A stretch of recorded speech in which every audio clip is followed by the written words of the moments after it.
Hello, everyone. This is Father Mark. Happy continued Lenten blessings.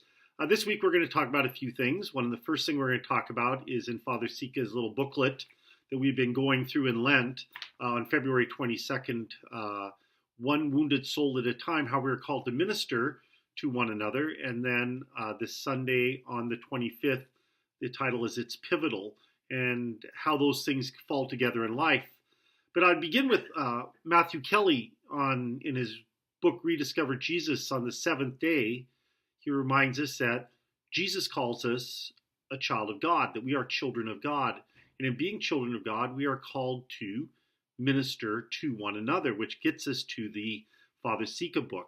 And he reminds us that we are called to care for one another, one individual at a time, the person who's in front of us. That one of the great insights that St. Mother Teresa of Calcutta gave to us, and many saints throughout history, of course, have shared with us. But it is in that insight that we are called to remind ourselves of how we are called to minister to one another, how we are called to be compassionate to one another, how we are called to share our lives with one another. And I've been reading this book from Dynamic Catholic called Nudging Conversions.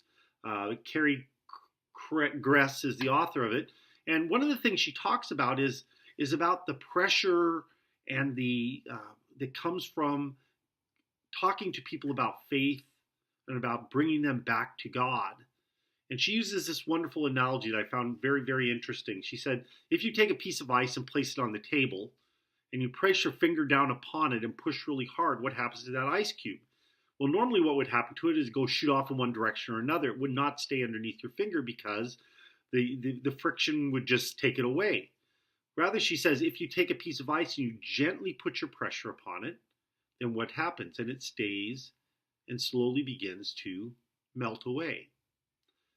And in many ways, that is how God cares for us and how he invites us, as Jesus did, to care for one another. Not with an enormous amount of pressure, but rather with gentle compassion, gentle love, gentle mercy, gentle forgiveness. All of those things that bring about the true conversion of heart.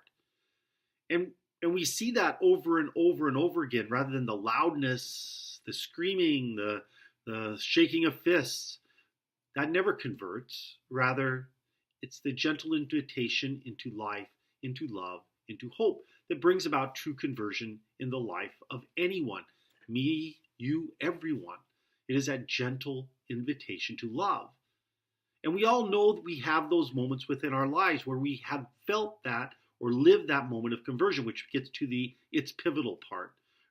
Because remembering those moments, remembering that gift given or the gift received, whatever it is for us, helps us to then move forward in our lives and to care for others in the joy of the gospel, in the peace of the gospel, the blessing of the gospel, the compassion of the gospel. That is where Jesus wants us to be. So as we begin our second full Sunday of Lent, we remind ourselves that God calls us to be caring for one another, to love one another as he loves us. God bless. Have a great week.